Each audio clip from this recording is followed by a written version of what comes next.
Good afternoon. This is Chris Robinson, Robinson Ag Marketing. With today's post-close green and livestock comments for Wednesday, the 17th day of December. All right, guys. Crude oil, trying to find a little bit of support down there after making new 5-year lows. It settled up a buck at 56.89. I can't imagine that it's because of the blockade of Venezuela. I'll just leave it at that. But everybody's entitled to their opinion. All I know is this: 5-year lows make the whole ethanol equation more difficult, and just what a difference 6 months can make. Right back in June, we were at $78, $78.40. We spiked to $78.40. Prior to that, however, in May, we had traded 55. So it's not like we haven't been here recently. And we'll have to wait and see. Will $50 hold for crude oil? Hopefully it does for the oil producers. But it's a double-edged sword. You want cheaper gasoline, crude oil is lower. If I'm a big end user, I don't care if I use a lot of diesel or if I use a lot of gasoline, this is a tremendous time to buy cheap calls because, it's just a risk management. It's not a prediction. It's like, now you want to buy them because I don't know what's going to happen in 3 to 6 months. Do you?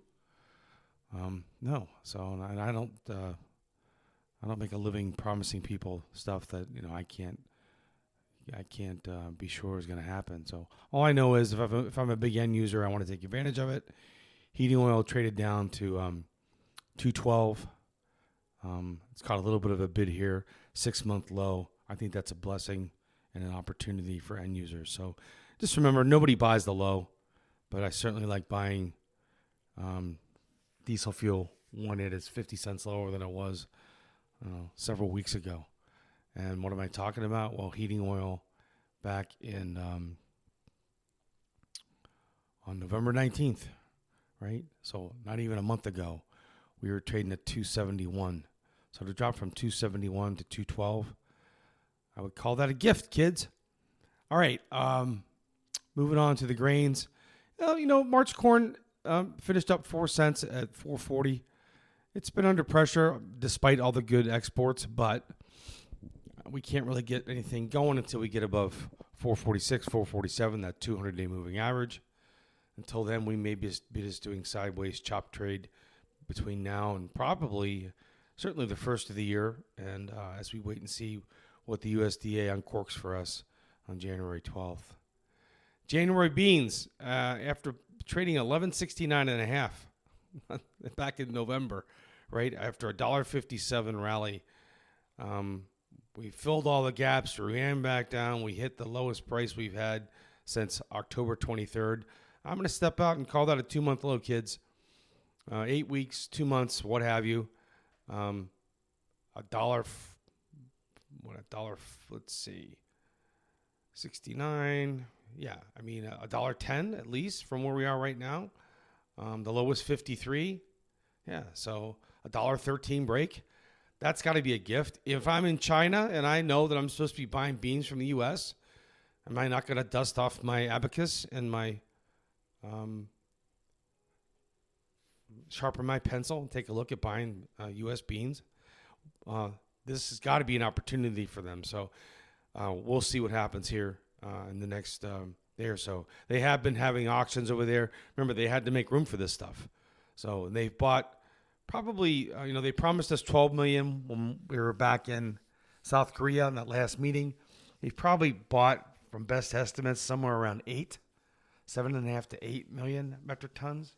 So they got a couple more to go.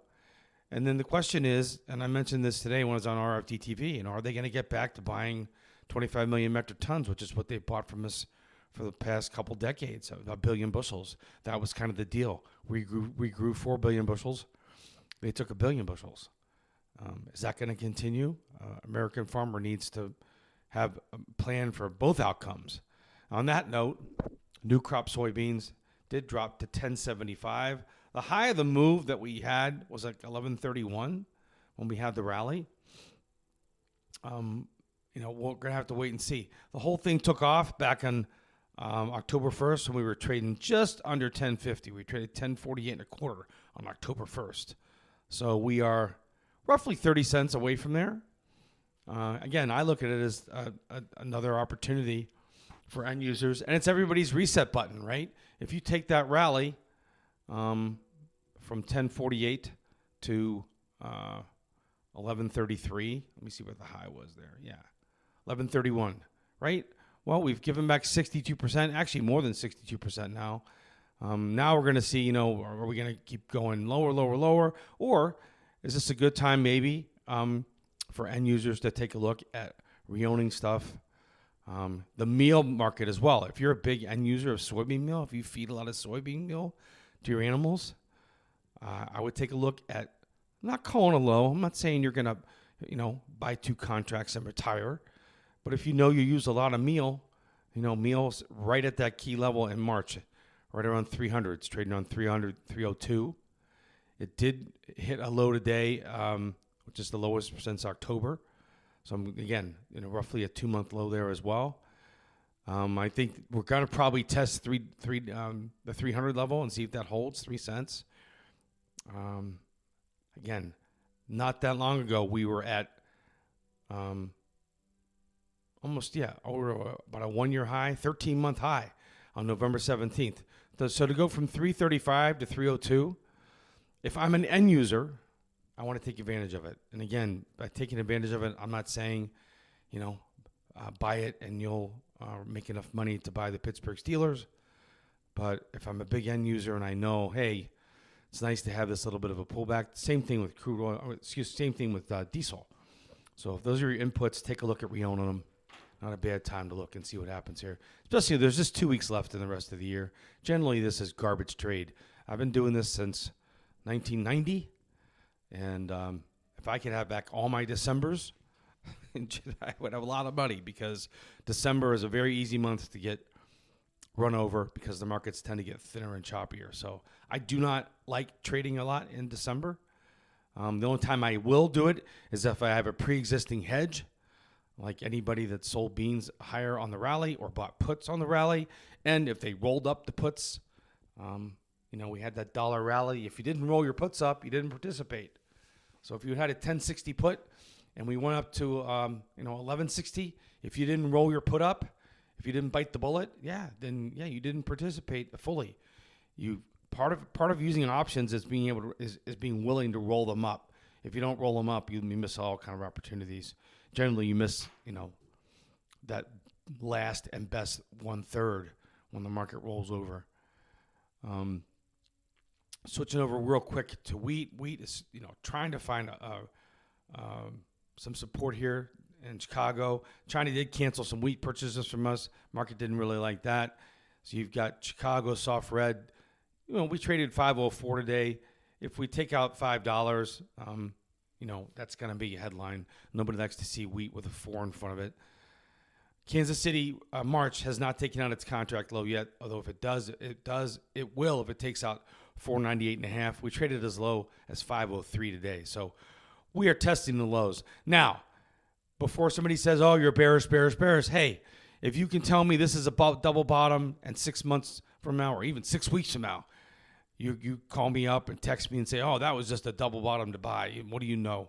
Have at it. If I'm an end user, go ahead. Step out here, buy calls. Why not? They're cheap.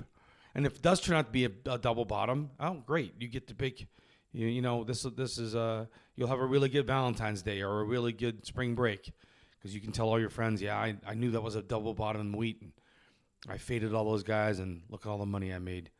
So my suggestion would be to use calls, though, because you buy the call, you can't get run over.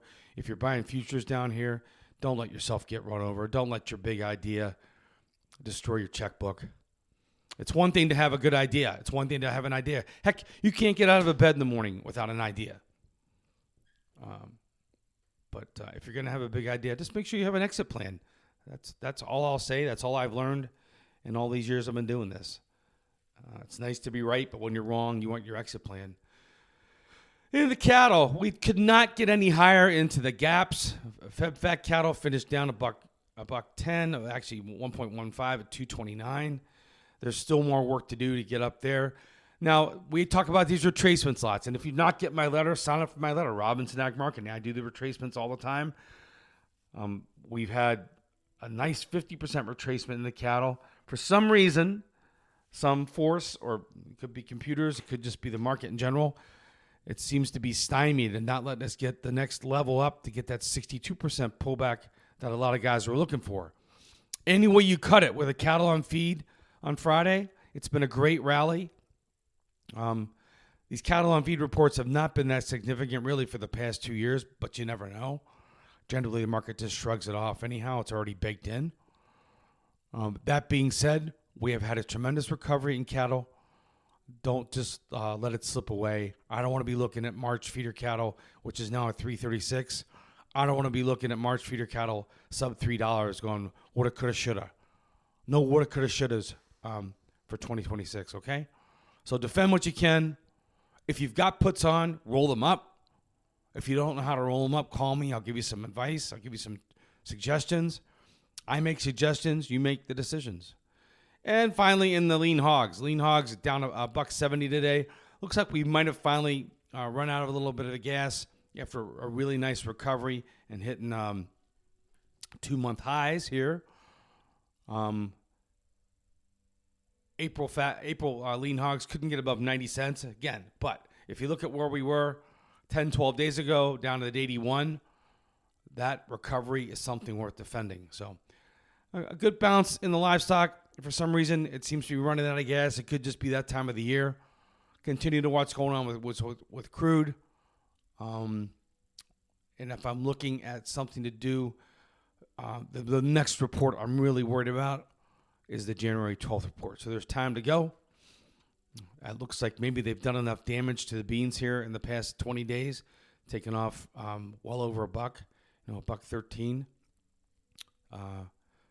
Make sure you are managing your risk. If you've got puts that you paid 20 cents for that are now trading 40, or if you paid, 5 cents for them and they're trading 25 or 30, don't let those go worthless. Take some profits. This is Chris. Have a good night. 312-638-8868. If you're not getting my letter, sign up. Robinson Ag Marketing. Take a look at it. If you like it, keep it. If you don't, delete it and block it.